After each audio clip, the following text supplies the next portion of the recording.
Moonies, welcome back. Thanks for being here. I'm talking about SMC 36, Act 35, Infinity 9, Infinite Labyrinth 2.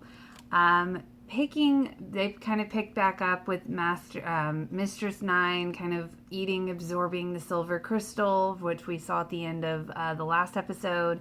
I have to say, Master Pharaoh 90 and the beginning of this episode sounded a little hokey to me at the beginning. He just sounded weird to me. I don't know. I wasn't buying that he was this evil, all-powerful thing with the way he was sounding. I did listen to the opening again, and I think I do like it better now. Yeah, I guess it made a little bit of a difference. I don't know. Maybe it's just grown on me after hearing it so many times. So, yeah, I'm okay with it now. Hotaru is fighting with Mistress 9 in the beginning of this episode, and it was interesting because Chibiusa actually joined this party as well, and I just have to say thank you to Hotaru for actually telling Chibiusa in this like little dream state world where their spirits were, to never part with the crystal and don't show it casually to people. Because when she did show Hotaru the crystal in the other past episodes, I was just freaking out. I was like, what are you doing? So I really love that she said that to Chibiusa. And then we see Hotaru kind of just protecting Chibiusa, and you see Mamo kind of see Chibiusa's actual body change, and he feels her hand getting warm, and he's like, yes, somebody's protecting her soul. I thought that was it was kind of a little bit of an emotional moment for me.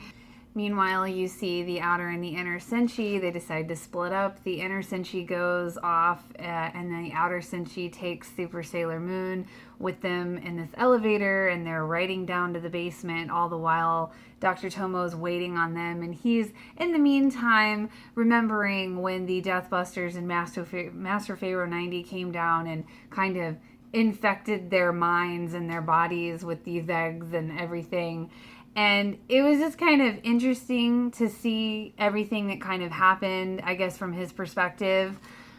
Kind of gave the backstory of, it infected Kaori Knight first, and then Dr. Tomo, and Dr. Tomo created the Witches 5, and of course offered up Hotaru's body as the host for Master Pharaoh 90's Mistress 9. So then we go back to the outer senshi with Super Sailor Moon in the ever-lowering elevator, and they're all kind of reminiscing, and they're talking. They had like this little talk on the elevator that I thought was really well done, and I really appreciated this little talk because it was very emotional. It was about the outer senshi always saying how they were alone, and how Sailor Moon was just like, I just feel so scared all the time. And, it was just really good. And how they were telling her how the light of the moon always guided them. So I really liked that little moment in the elevator. Then we see the elevator kind of drop, and they all kind of get scattered from each other.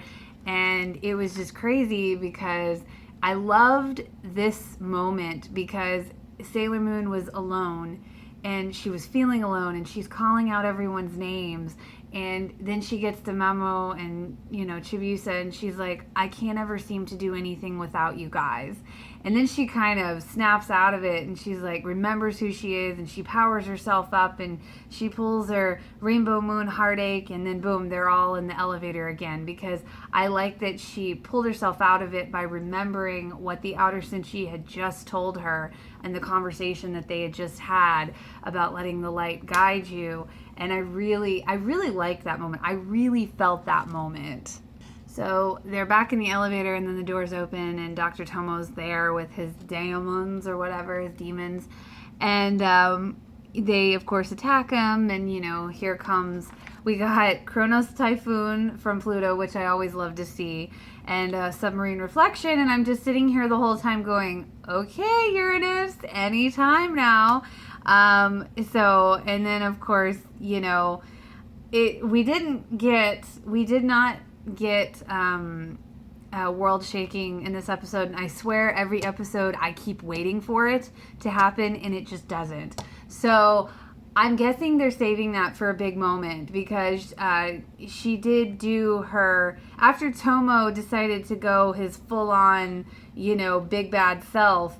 I have to say though, before he did that, I wasn't really sure about Dr. Tomo's full evil mad scientist look.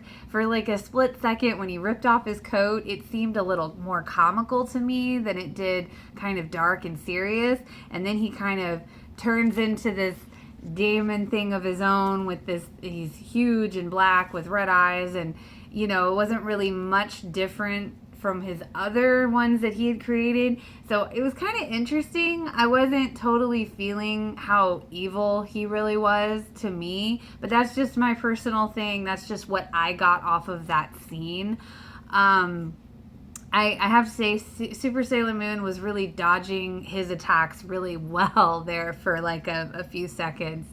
And then, of course, we got Space Sword Blaster from Uranus.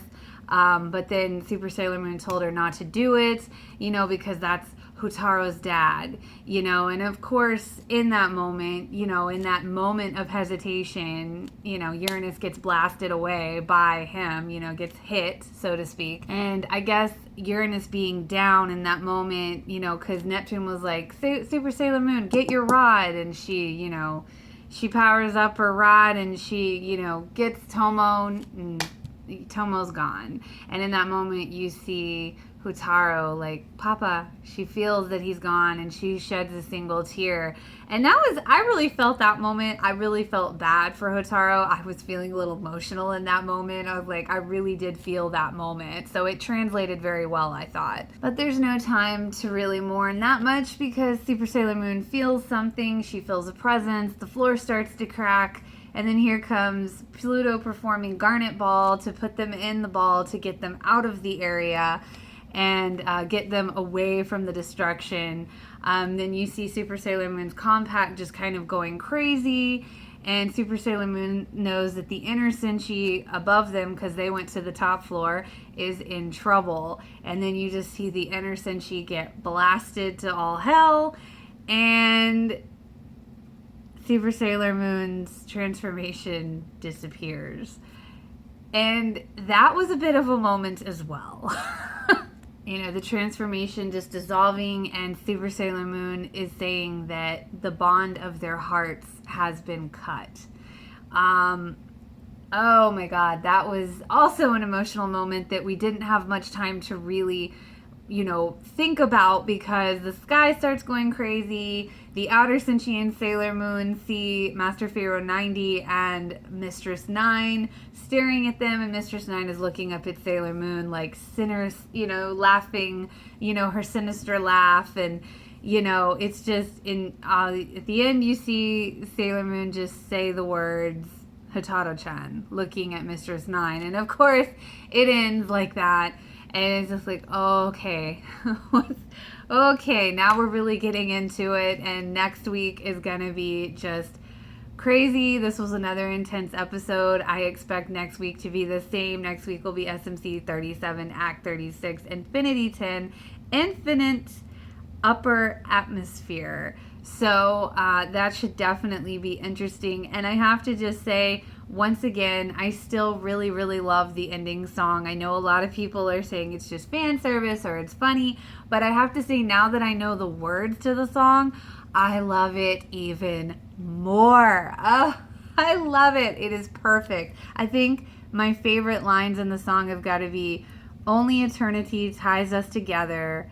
We have awakened many times from our dreams. But I do love the whole song. I love the musical instrumental part. I love the whole thing, but the words are just absolutely perfect. And I love it. So yes, I hope you enjoyed. That's my review. If you did, feel free to like and subscribe, and come on back next Monday as I will be doing the next episode. So I hope you're having a fabulous Moon Day. Have a great day, Moonies. Thanks for being here. Until next time.